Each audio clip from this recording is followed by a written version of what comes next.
이번에는 스프링 부트에서 게시판에 파일 업로드하는 방법에 대해서 말씀을 드리겠습니다. 원래 다운로드도 같이 다뤄보려고 했는데 다운로드는 사실 업로드에 비해서 조금 더 복잡합니다. 그래서 제가 이 영상 시리즈를 끝내고 나면은 스프링 부트로 좀 더 심화된 과정으로 게시판 만드는 과정을 업로드 하려고 하는데 그때 좀 더 자세히 다뤄보도록 하고, 오늘은 이미지 파일을 업로드 한 다음에 이제 뷰에서 어떻게 보여지는가 그 부분에 대해서만 설명을 드리도록 하겠습니다. 우선 파일에 저장된 경로랑 파일의 이름을 저장하기 위한 컬럼이 필요해요. 그렇기 때문에 일단 마리아DB에서 컬럼을 수정해 주겠습니다. MySQL 워크벤치로 오셔서 저희가 만든 이제 데이터베이스에 접근을 해줄게요. 접근하시고 보드 스키마에 테이블 보신 다음에 이 보드에 이 스패너 부분을 눌러주시면은 지금까지 생성한 테이블의 컬럼들이 나오죠. 여기에다가 파일 네임이랑 파일 패스라는 컬럼을 추가해 주겠습니다. 파일 네임은 여유있게 150 정도로 해주시고 파일 패스는 300 정도로 잡아주겠습니다. 이렇게 하시고 밑에 어플라이를 누르시면은 이제 컬럼이 저장이 됩니다. 그러면은 이렇게 DB의 테이블이 바뀌었을 때는 엔티티도 바꿔줘야 돼요. 인텔리제이로 가셔서 엔티티도 바꾸도록 하겠습니다. 인텔리제이로 오셔서 저희의 프로젝트에 src 밑에 메인 밑에 자바 밑에 엔티티가 있잖아요. 여기에 저희의 테이블과 일치하는 보드가 있습니다. 보드라는 엔티티가 있고 여기에 필드를 추가해 주겠습니다.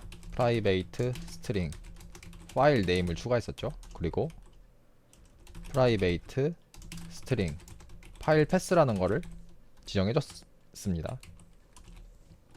이렇게 저장을 하시고 이제 파일을 저장할 라이트 부분으로 가져야겠죠.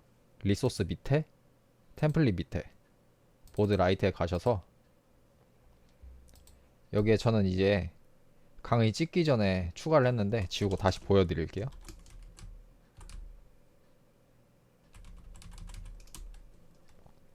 원래 여러분들 같은 경우에는 이렇게 돼 있을 거예요. 그런데 이제 파일을 업로드하기 위해서는 여기 태그에다가 속성을 추가해 줘야 됩니다. enc 타입 하시고 멀티파트 폼 데이터라는 게 있습니다.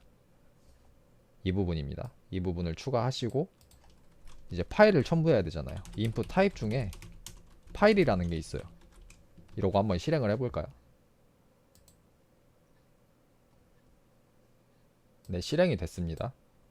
보드 라이트 페이지로 오시면 이제 이렇게 파일을 선택할 수 있는 태그가 추가된 걸 확인할 수가 있습니다. 이렇게 파일을 추가해 줄 수가 있고요.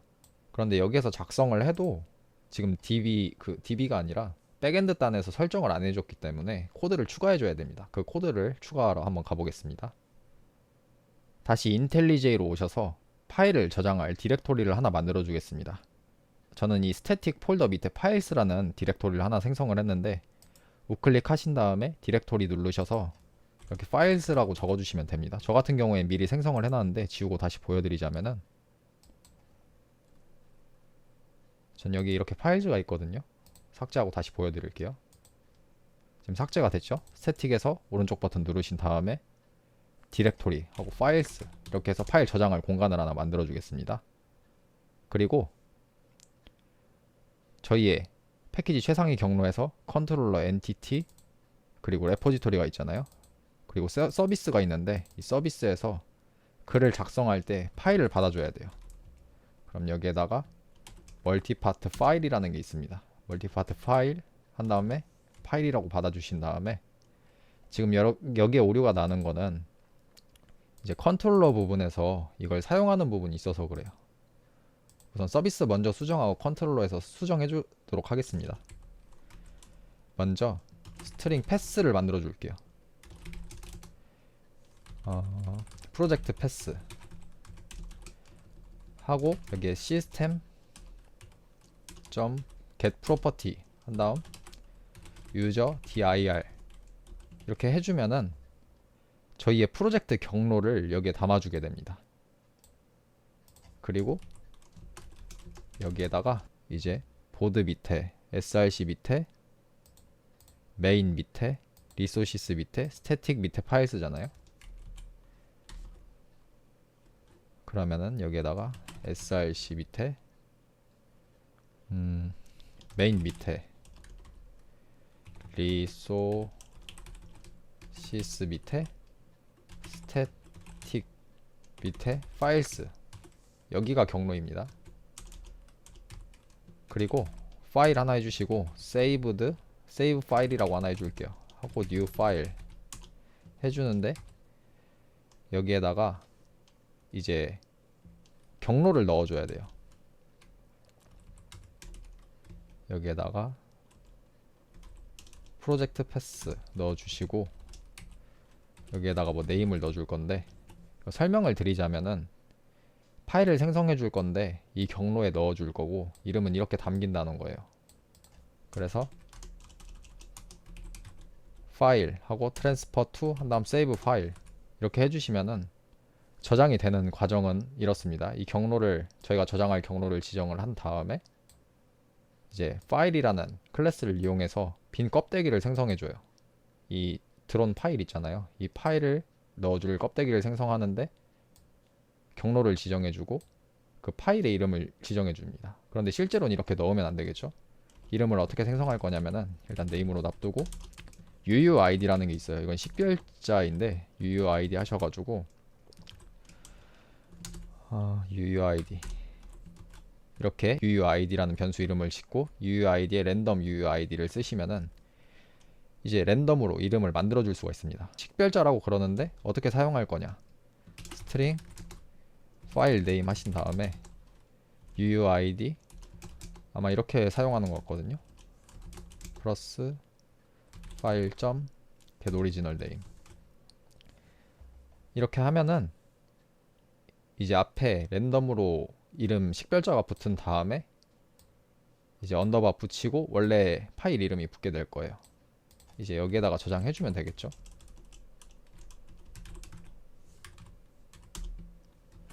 방금 설명이 좀 어설펐는데 다시 말씀을 드리자면은 이제 저장할 경로를 여기에서 지정을 해준 다음에 이제 파일 이름에 붙일 랜덤 이름을 생성해 줍니다.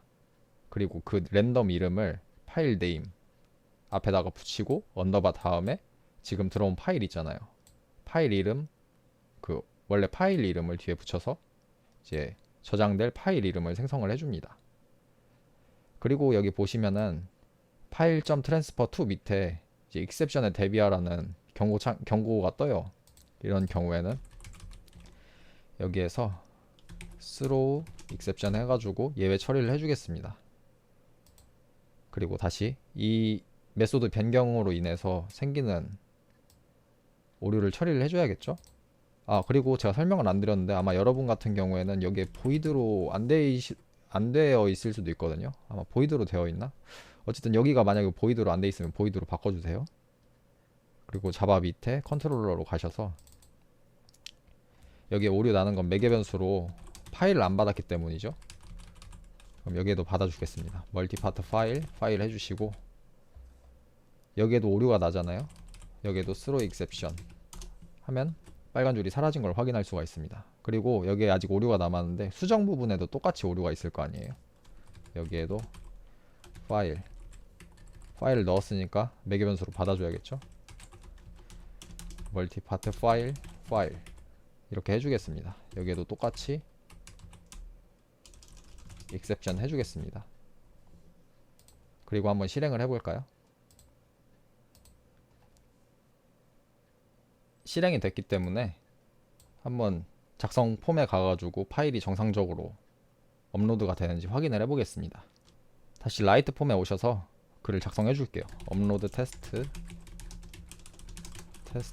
업로드 테스트 하고 이미지 파일을 하나 첨부해 보세요. 저는 키아누 리브스 좋아해가지고 키아누 리브스 사진을 넣겠습니다. 작성하면 지금 오류가 났죠. 널 포인트 익셉션이 발생했네요. 이 부분에도 널 포인트 익셉션이 발생을 했는데 이제 디버깅 하는 방법을 알려드릴게요. 여기에 제가 실행할 때 이 재생 버튼 말고 옆에 벌레 모양으로 실행을 하거든요. 이 디버깅 모드인데, 이 디버깅 모드로 실행한 상태에서 이 숫자, 이 라인 옆에다가 클릭을 해주시면 이렇게 빨간색 버튼이 생깁니다. 이러면 여기에 브레이크 포인트를 걸어서 디버깅을 할 수가 있어요. 한번 해볼게요. 업로드 하고 파일 선택해서 키아누 리브스 선택하고 이미지 선택해주세요. 이미지 선택하시고 작성하면은 여기 지금 이렇게 정보가 나오죠. 보면은 여기 널 포인트 익셉션이 발생을 했는데 파일이 널이라고 나오잖아요. 그럼 파일이 안 남겼다는 거예요.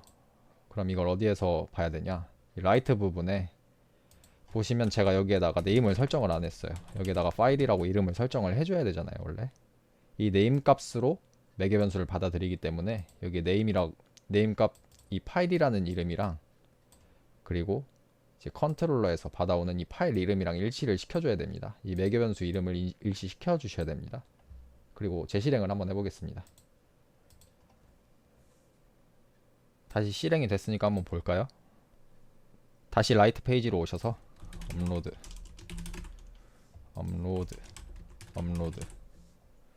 파일 선택 이미지 하나 넣어주시고 작성 하면은 여기에 브레이크 포인트가 걸리는데 이번에는 UUID 해가지고 이렇게 앞에 랜덤으로 식별자를 넣어주는 걸 볼 수가 있죠. 여기에서 이제 디버깅을 끝내려면은 F9를 누르시면 됩니다. 그럼 글 작성이 완료가 되었잖아요. 리스트로 넘어갔죠. 그럼 업로드라는 글도 잘 생겼고, 이거 같은 경우에는 제가 이제 강의 찍기 전에 예제로 넣어놓은 코드라서 신경 안 쓰셔도 됩니다. 인텔리제이에 오셔서 스태틱 파일 밑에 이미지가 잘 업로드 됐나 확인을 해볼게요. 업로드가 잘 됐죠? 그리고 MySQL 워크벤치에 가셔서 이제 저장된 경로도 잘 저장이 됐는지 한번 확인을 해보겠습니다. MySQL 워크벤치에서 이 보드 테이블의 끝에 표 모양을 누르시면은 데이터가 나옵니다. 그런데 데이터가 안 들어갔잖아요. 저희가 이제 이 데이터를 넣어주겠습니다. 여기 들어올 때 이 보드라는 게 들어오잖아요, 같이. 그런데 저희가 이제 엔티티에다가 이렇게 파일 네임이랑 파일 패스라는 걸 설정을 해줬기 때문에 이제 넣어줄 수가 있습니다. 보드에다가 set 파일 네임은 이 파일 네임을 넣어주면 되죠. 이 파일 네임은 위에 이 브레이크 포인트 걸린 부분에 27번째 줄에 이 파일 네임이고요. 그리고 저장되는 경로는 set 파일 패스 하신 다음에 이제 이미지 같은 거 띄워줄 때 이 리소시스 그 서버에서 접근을 할 때는 스태틱 밑에 있는 부분은 이 아래 경로로만 해서 접근이 가능해요. 그래서 파일 패스는 이제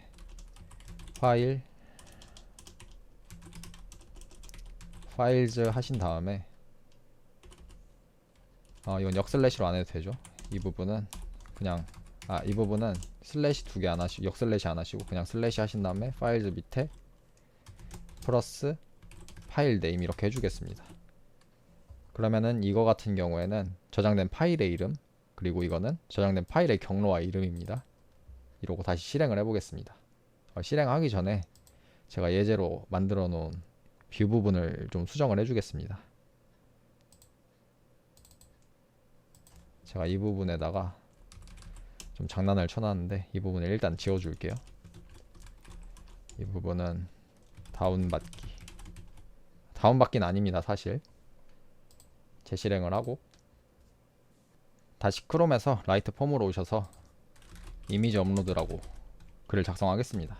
업로드 이미지 업로드 하고 파일을 선택하신 다음에 작성을 한번 해볼게요. 글 작성이 완료되었습니다. 뜨죠?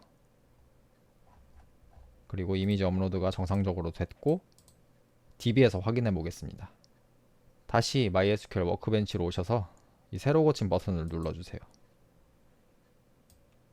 그러면은 이 파일 네임도 정상적으로 들어갔고 파일의 경로도 정상적으로 들어간 걸 확인할 수가 있습니다. 그러면 이제 이 업로드한 이미지를 보는 방법인데요. 저희가 아까 이 뷰 부분에 a 태그 하나 비워놓은 게 있잖아요. 이 부분에다가 th 텍스트 하신 다음에, 텍스트가 아니죠, href 경로를 걸어주는 거기 때문에 href 해주신 다음에 골뱅이 중괄호 하시고, 파일즈 파일즈 이렇게 할 필요가 없죠. 보드 점 파일 패스, 이 파일 패스는 아까 db에 저장된 파일 경로입니다. 이렇게 하고 재실행을 한번 해보겠습니다. 재실행이 됐으니까 한번 확인을 해볼까요? 이 a 태그가 활성화가 됐잖아요. 눌러볼게요. 지금 이렇게 오류가 나네요. 다시 인텔리제이로 가보겠습니다. 보시면은 이 변수 같은 경우에는 달러로 감싸줘야 되는데 제가 감싸지를 않았네요. 이렇게 감싼 다음에 다시 한번 해볼게요.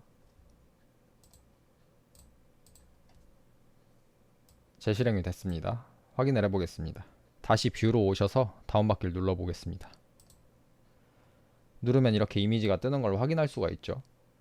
그런데 이건 엄연하게 말하면은 이렇게 오른쪽 버튼 눌러서 다운받을 수는 있지만, 뭐 이제 엑셀 파일이나 pdf 파일 같은 거는 다운로드를 할 수가 없어요. 그렇기 때문에 다운로드 같은 경우에는 좀 더 복잡하게 이제 로직을 구성해 가지고 다운로드를 해야 되는데, 제 강의에 이번 지금 찍고 있는 시리즈의 목적이 무작정 따라하기인데, 그렇게 하게 되면 너무 어려워질 것 같아서 다음에 이제 심화 과정 영상을 찍을 때 자세하게 다루도록 하겠습니다.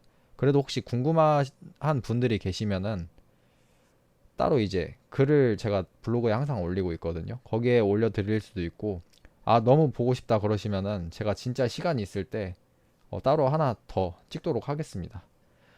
제가 이번에도 영상 찍으면서 좀 준비 과정이 많이 필요한데, 회사 다니면서 하다 보니까 좀 많이 부족한 영상이 되고 말았습니다. 그래도 좀 보고 도움이 되셨으면 좋겠고, 혹시 또 모르시는 부분 있으면 댓글 남겨주시고, 다운로드에 관련해서는 따로 이제 블로그에 글을 정리하도록 할 거고요. 여기 보시면은 제가 운영하는 티스토리가 있어요. 여기 디벨로퍼 루니 티스토리라는 게 있는데 링크로 달아두도록 하겠습니다. 여기 보시면은 이제 자바 기초부터 해서 객체 지향 그리고 스프링 쓰는 거랑 여러 가지 자료를 올려놨고요. 그리고 이제 정보 처리 산업기사 준비하시는 분들 계시면은 여기에서 보셔도 될 것 같아요. 여기에 이제 타임리프 사용법도 적어 놓았고, 네, 많습니다. 제가 열심히 올리고 있으니까 여기 참고하셔가지고 좀 더 나은 개발을 하실 수 있도록 참고하셨으면 좋겠습니다. 다음 시간에는 어떤 영상을 찍을지는 모르겠는데 최대한 이제 1일 1 영상을 하려고 하는데 그게 되게 어렵습니다. 회사 다니면서 하기가.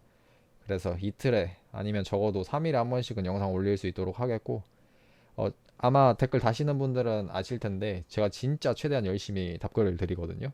그러니까 모르시는 부분이 있으시면 언제든지 댓글을 달아주세요. 그럼 제가 회사에서 일하다가도 오면은 이제 하던 거 잠깐 멈추고 답글을 달아드리거든요. 그렇게 오래 안 걸리니까. 그러니까 꼭 피드백도 주시고, 영상 이런 거 부족하다 피드백도 주시고, 모르시는 거 있으시면은 꼭 댓글로 질문 남겨주셨으면 좋겠습니다. 오늘 영상은 여기에서 마무리하고 다음 영상에서 뵙겠습니다. 감사합니다.